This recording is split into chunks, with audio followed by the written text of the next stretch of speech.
Hi, good morning.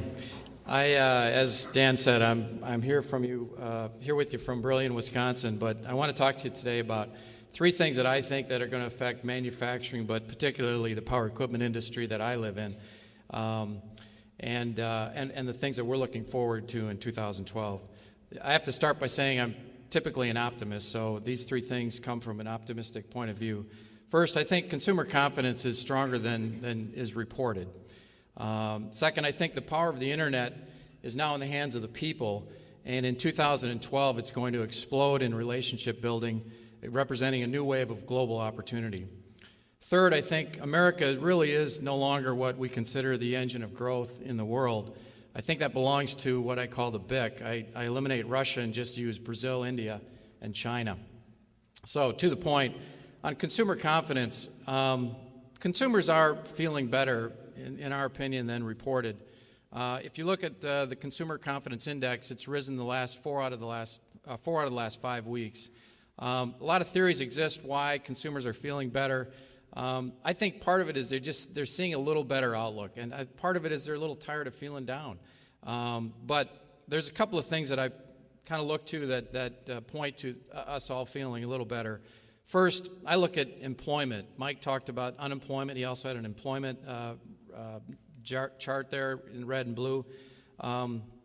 Typically, the news talks about unemployment, but if you look at the employment data, the number of people that are finding work, that's been on the rise since December of 2009. The declines in employment started to stop in December of 2009, and steadily, slowly, you could even see it in Mike's chart, we are slowly rising. It's tortoise-like, I understand that, but this slow rise means that in 2012 we're going to continue on this rate of increase in employment. And I think consumers are going to feel a little bit better when they know they've got work or work opportunities. Second is housing starts. And in our industry, housing is very important leading indicator. Housing is up. It's on the rise. Now, from, I understand, a very low base, but it's improving either way. It's important to note, when I look at housing data, I look at two things. There's multifamily as well as single-family units. Multifamily units are up 50% over the past year. Single-family units are down 10% year over year. But that means there's still a lot of inventory in single-family housing units, and there's a lot of inventory that needs to come off the market.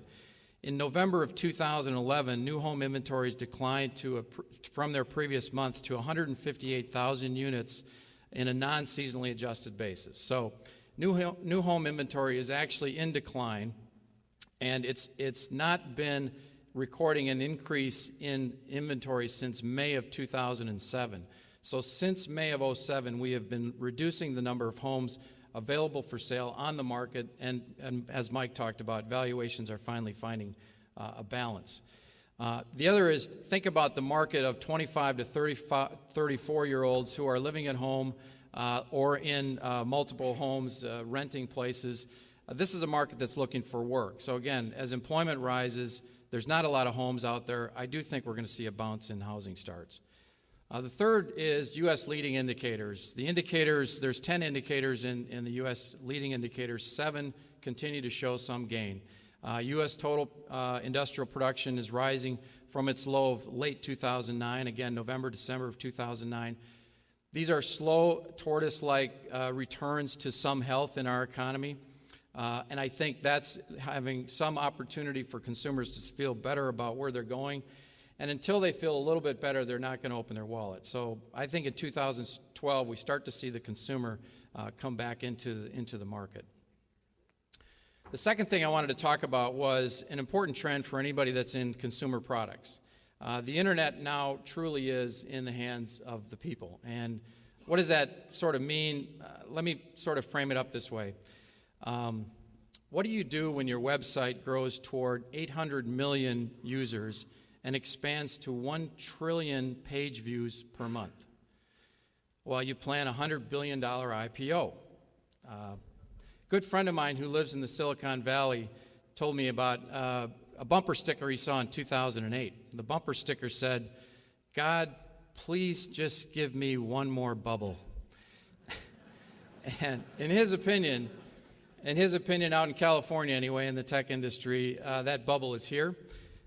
He claims there's housing speculation going on in Palo Alto. They're all waiting for the Facebook millionaires to arrive, and they're going to come. Going publicly this year is clearly the biggest thing that's going to happen in Facebook, but they're also creating the world's most populated social network, and they're going to collide with people like Google and Microsoft and Apple, and there's going to be this very interesting sorting out at the world's largest tech firms. Again, to frame this up, let me give you 20 different data points on social media statistics. And think about the fact that these are all very new companies, especially in my lifetime. So, Facebook. 1 in every 9 people on Earth is on Facebook. People spend 700 billion minutes per month on Facebook. It's impossible to believe. People spend 700 billion, each Facebook user spends an average of 15 hours, 33 minutes a month on their site. More than 250 million people access Facebook through their mobile device. More than 2.5 million websites are integrated with Facebook today. And this is changing so fast, I've got several-month-old data here. There's 30 billion pieces of content shared on Facebook each month. 300,000 users of Facebook helped Facebook translate that page into 70 different languages. And people on Facebook install 20 million apps every day on their devices. Let's talk about YouTube. YouTube has 490 million unique users who visit YouTube every month. They generate 92 billion page views per month. They spend a total of 2.9 billion hours on YouTube per month. Wikipedia hosts 17 million articles, and they have authors totaling 91,000 contributors to Wikipedia. Do you know the website Flickr, where you put your photos? People upload 3,000 images to Flickr every minute. 3,000 images. They now host over 5 billion images. Twitter. I still don't get Twitter. There's 190 million average tweets per day on Twitter. It's handling 1.6 billion queries every day. And Twitter's adding nearly 500,000 users a day. I'm not done here, okay? Google Plus. Google Plus has more than 25 million users. Google Plus was the fastest social network to reach 10 million users in 16 days. It took Twitter 780 days to reach 10 million. It took Facebook 852 days. Twitter Plus did it in 16 days.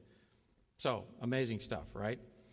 So why is this guy from Brillion, Wisconsin, that represents an old-fashioned manufacturing company, talking about social networking? Well, if you take my age at 50 plus, there was an adage when I got into business that said, if you have a bad problem with your product, the consumer's going to tell about 11 people. If you have a good experience, the consumer's going to tell maybe 3 or 4. Do you think that's the truth today anymore? Do you think that when there's a problem that happens with someone's product, that 750 million users of Facebook aren't going to talk a little bit in their billions of hours a day about the problem they had with their product? So you get the picture, and I'm really talking about manufacturing. If you don't have the best quality, the best product, the best value proposition, you're going to be dead faster than you know it, because they're all going to talk about you. So what's your strategy when your communication problems occur?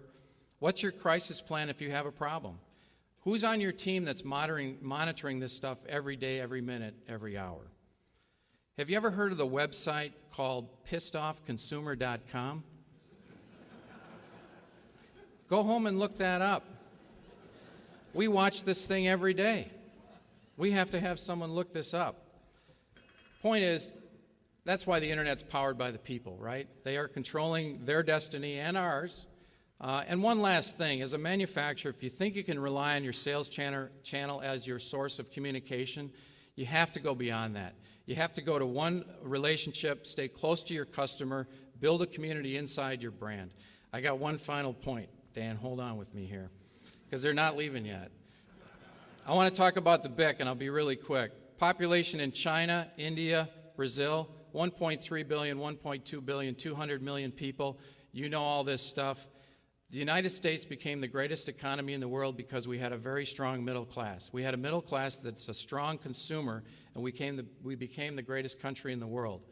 In China, it's estimated that in the past 20 years, 600 million people have moved out of poverty.